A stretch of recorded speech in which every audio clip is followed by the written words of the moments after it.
If we haven't met before, my name's Oisin Lunny, OisinLunny. Let's connect on LinkedIn. I will send you a free mixtape. I'm not kidding. So we're going to move on with our next brilliant keynote. It's a real pleasure to welcome the CEO of a very well-known and impactful company, Havas X, who I'm sure many people in the room are very familiar with their work, and to talk about creating meaningful brands and embracing technology. Please welcome to the stage the CEO of Havas X, Miss Maria Garrido. Well, thank you, Maria. Good morning, everyone. I'm very happy to be here with you in Madrid this morning. We're going to talk a little bit today about what drives meaning for brands and why technology and the technology sector has fully understood where society is going and what's going to drive meaning for them in the future.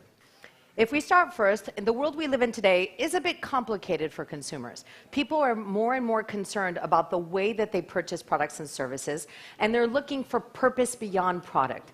They want products that contribute to society and that share the same values they do beyond the functional benefits that a typical product or service would deliver.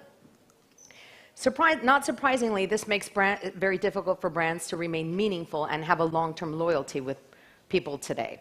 These are the numbers for Spain in 2018, of our Meaningful Brands Global Study, which we run in 35 countries. We talk to over 350,000 people around the world. It's a Havas Vivendi proprietary study that we've been running for over 10 years. And unfortunately, the situation in Spain is incredibly grim. 90% of brands this year could disappear, and nobody would care. That is the reality of the consumer that you face today. Now, Spain is not the only country like this. Most of Western Europe and the United States is pretty brand agnostic these days. They have a very functional approach to their relationship with brands. The situation is this way because people have extremely high expectations and don't feel that brands are delivering it. Brands now have to be part of a bigger cause than just delivering shiny floors or good transport. 78% of companies should be playing a role in contributing to the quality of life of people. That's what people are telling us around the world. But when you ask them, are these brands really making an effort? I mean, do you really believe that the brands in all of the industries that you work in, from insurance to healthcare to consumer products, only 31% of them are perceived to actually be making an effort to deliver something on top of their basic benefits that would make people feel like the brand is contributing to their quality of life? What we see is that Spaniards, and not just millennials, but all Spaniards, have extremely high expectations. Whether we're talking about boomers or Gen X or millennials, what we see is that beyond the basic purpose of the product, people want meaningful content and meaningful services. 90% of millennials, 82% of Gen Xers, and even boomers. This is higher, by the way, than in some other European countries. In some other countries in Europe, boomers, around 50% of them want meaningful content from brands. So the Spaniards are the most demanding in the group that we've looked at thus far. Now, to better understand what drives meaning and what makes a brand meaningful, we're going to go a little bit into research methodologies and a little bit of math. So I hope you've all had a coffee or a tea before we talk about how we deconstruct the definition of the word meaningful. We look at 52 different attributes, which we can probably categorize into 3 pillars of attributes. The functional benefits that a product provides: it's a category leader, it delivers on the promise of what it says it's going to do. The personal benefits of the product, which will be different depending on the industry that we're looking at and evaluating. If you're talking about finance, it's things like helps me save money. If you're talking about consumer electronics, it's things like teaches me new skills. So those personal benefits will be different for every industry. And then collective benefits, which is about what is the brand doing for society as a whole. Do I consider the brand to be transparent? Are they ethical? Do they benefit my local economy? A mix, a magic recipe of these 3 different pillars of benefits is what drives the definition of meaningful in every industry. So if we look at Spain, we can see, as I said, the Spaniards are very rational and functional. The first point of entry is functional benefits. 42% of that definition is, does the product work? Okay? So if you don't cover the functional benefits, you can forget about all the touchy-feely, nice, harmonious stuff on personal and collective. You will never be considered a meaningful brand if you don't cover the basic rational aspect that the consumer in Spain is looking for. On personal benefits, we have things like makes me happier, helps me show off. This is highly driven by millennials, by the way. And also on the collective benefits, those two pillars, although they're not the most important, make up 58% of the total understanding of whether or not a brand is meaningful to a consumer. And you should know that there is an incredibly high correlation between whether a brand is meaningful and whether a person will consider buying it, whether they will rebuy it, whether they will advocate for it, or whether they are willing to pay a premium price. So there is a clear connection between business indicators that we look at and the meaningfulness of a brand. But I want to focus a little bit on what is happening in the marketplace.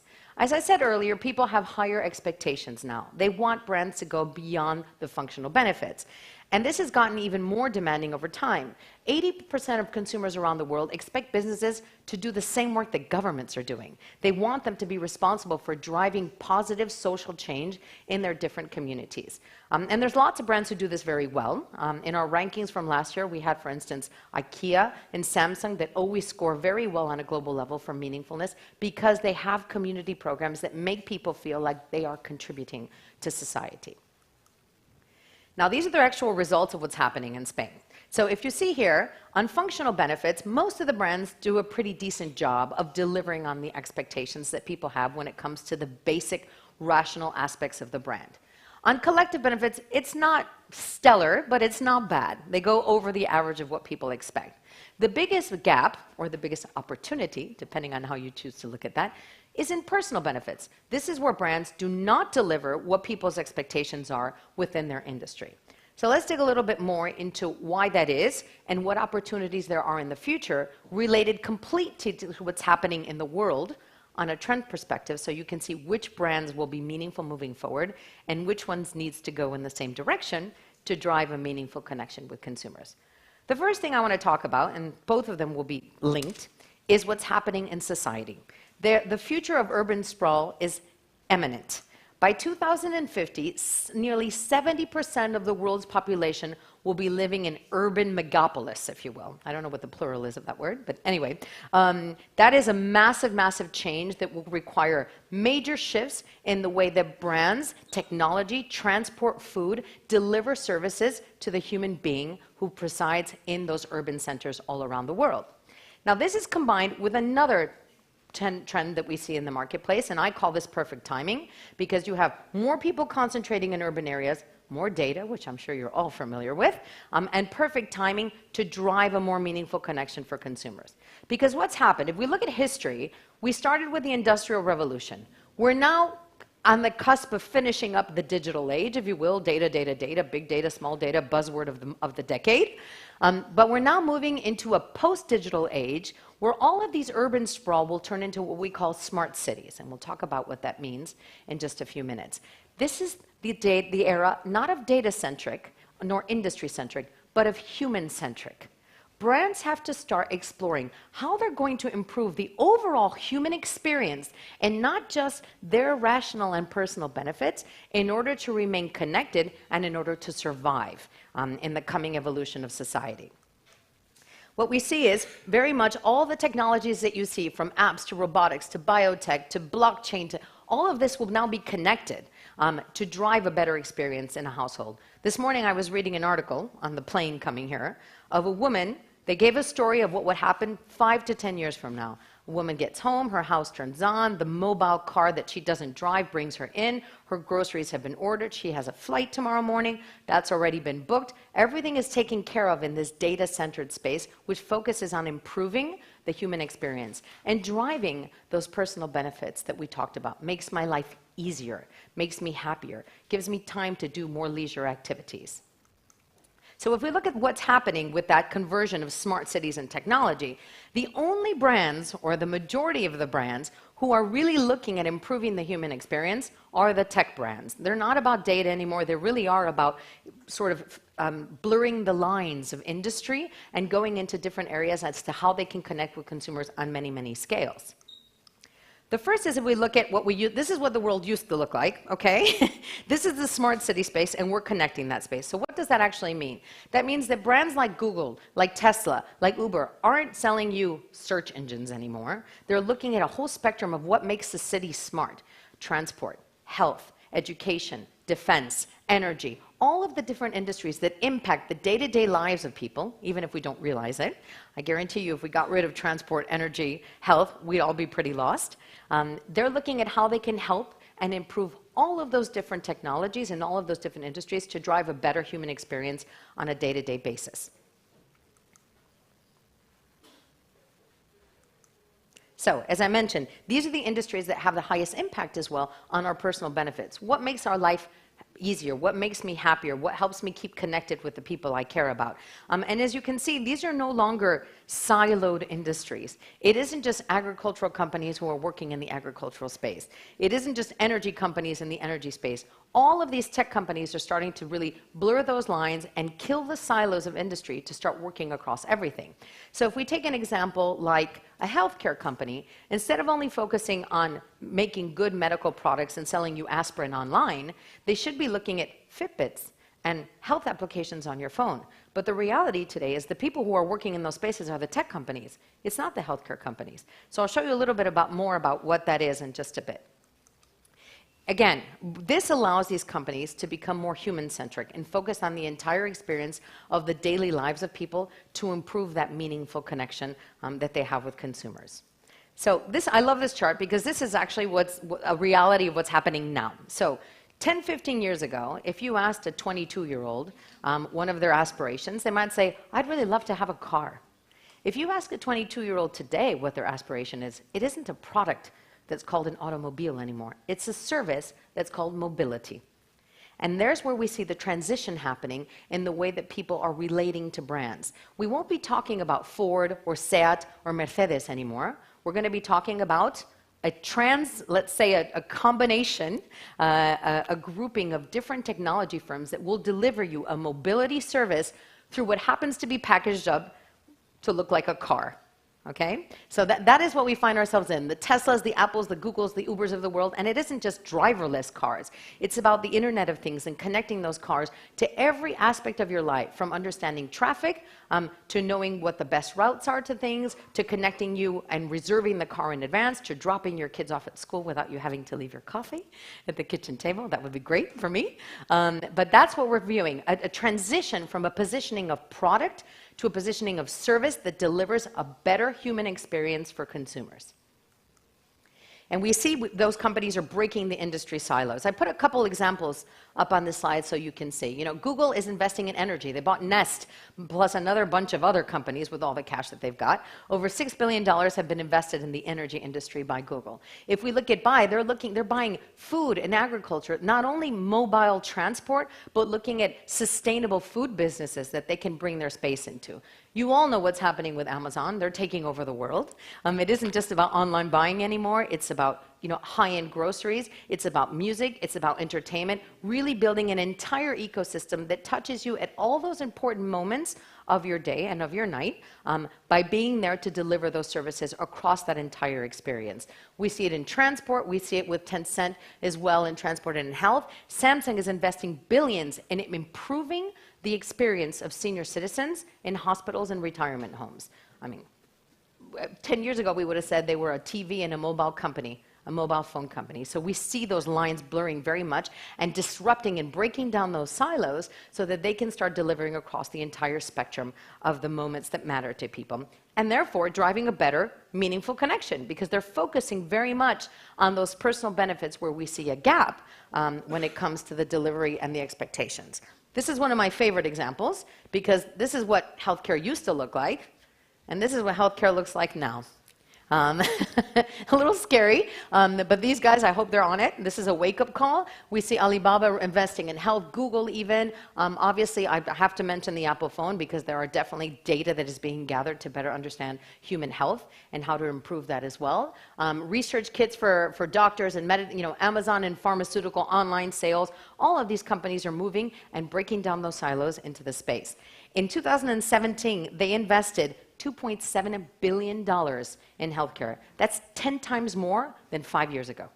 So we see massive shifts happening in the way that we define industries moving forward around the world.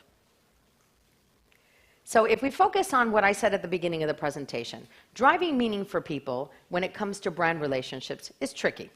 It absolutely is about functional benefits. It absolutely is about personal benefits and collective benefits. And getting that recipe right is what will drive a long-term relationship and continued improvement of revenues for the brand that people do consider to be meaningful. In Spain, we see that 90% of brands are dispensable. People really don't care. Primary reason for that is because they're not delivering on the personal benefits that people want. And those can be difficult. They're not as tangible as the product, cleans my floors or gets me from point A to point B. It's about things like makes me feel healthier or helps me manage my finances. A little bit more difficult sometimes in certain industries to deliver on those. On the collective benefits, let's not forget, 29% of meaning is about making sure you are contributing to society, that you're actually benefiting the local economy, that you're considered ethical, transparent, and helping the overall community. But as we know, the biggest gap lies in the personal benefits, where most brands are not delivering on that.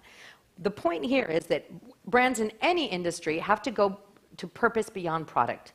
You have to get beyond the rational and understand how are you going to contribute to the quality of people's lives in the new paradigm of the human-centric world that we are moving into.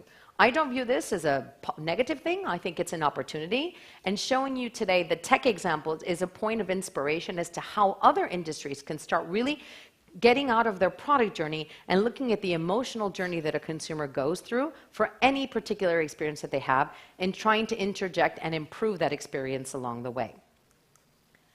The last point I want to point out is that, urban growth and smart cities, it's already here, okay? It's not coming anymore. It's already happening. The pieces aren't all connected yet, but it will be in the next 3 to 5 years. And understanding how to use that data to improve the human experience is really the best way to move forward for every single industry.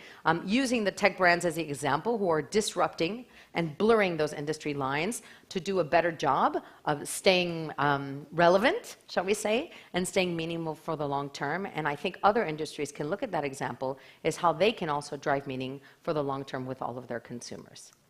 And that's it. Thank you very much for your time. 3 minutes, guys. Yeah. Is there any questions? Do you want to do some Q&A?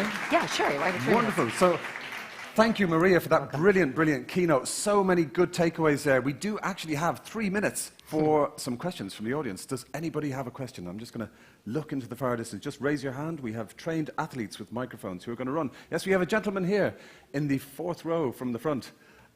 If we could have our microphone, yes, and a lady there. So we have 2 questions lined up. Thank you very much. Yeah, do you guys want to go? Yeah, it's all good? All good? Okay, if you could introduce yourself to Maria as well and to the room. Yeah, so mic 1. Yeah, go ahead. It's switched on. Just use it. Oh, no. Should we have mic 1? I can hear you. Don't. I can hear him. We can go ahead. I'll project back your question.